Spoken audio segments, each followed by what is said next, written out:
कहानी में हीरोइन को भी फाइट सीक्वेंस मिल रहा है, ये घर, बाकी की तीनों फैक्ट्रीज, आप अगर ये सब कुछ दे भी देंगे ना, तब भी मेरी नज़र में राय के दाने के बराबर भी हैसियत नहीं है। और सबकी बहादुरी कोई ऑप्शन नहीं, बल्कि उसकी बका की जंग लड़ने का सबसे अहम हथियार है। ड्रामा सीरियल वरदम में ईमान सालार की मुश्किलात को अच्छी तरह से जान चुकी थी। अब उसने फैसला कर लिया था कि हर सूरत में सालार का साथ देगी। ईमान के दिमाग में एक बात समा गई थी, जिस शख्स की वजह से इसके बाप की खुशियां लूट आती हैं, वो भी इसके की जिंदगी की मुश्किलात को कम करेगी।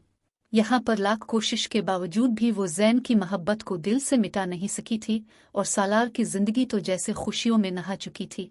वही बुज़दिल सालार अब कामरान से भी नहीं डर रहा था, और न ही इसके अपने बाप का कोई खौफ रहा था।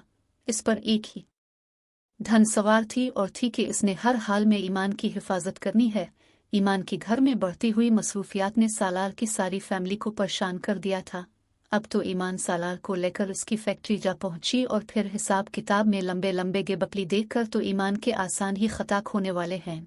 ईमान ऑफिस का कंट्रोल संभाल लेगी, क्योंकि ये सब कुछ सालार का ही तो था। अब तो मामू लायक भी अपने भांजे के सामने बेबस हो चुका था। लायक ने जो ऑफर ईमान को की थी, ईमान ने उसे ठुकरा दिया था।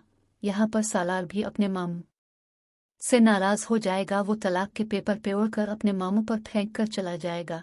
सालार जिस कदर अमान को एतमाद देगा, अमान इससे बढ़कर सालार का साथ देने का वादा कर चुकी है। लायक साहिब जब ये देखेंगे कि अमान की नज़र में दौलत की कोई अहमियत नहीं है, और किस तरह वो सालार का एतमाद बहाल करती है, वो न सिर्फ इसे ऑफिस ले गई है, बल्कि तमाम बिजनेस भी उन लोगों ने हैंडल कर ली हैं।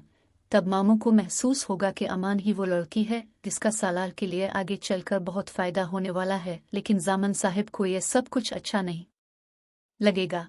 वो इस बात की शिकायत लेकर जब लायक के पास आएगा कि इसके बेटे और बहू ने तमाम कारोबार पर कब्जा कर लिया है, तो लायक साहिब आगे से इसे डांट देगा कि चौकीदार कभी भी घर का मालिक नहीं बन सकता, ये सब कुछ सालार का ही तो था और रहेगा।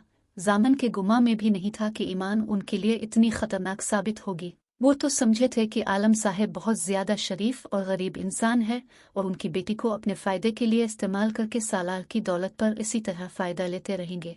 सालार की तेज़ी से बदलती हुई इज़्ज़ुम से सालार की फैमिली इस वक्त निहायत खौफज़दा हो चुकी है, और अगर कोई सालार के बदलते इलाक़ पर खुश है तो वो इसकी सौतेली बहन थी। नाज़रीन, कमेंट्स में अपने राय ज़रूर दीजिए। शुक्रिया, और अगर हमारा चैनल पसंद आया हो तो उसे सब्सक्राइब लाजमी कर लीजिए।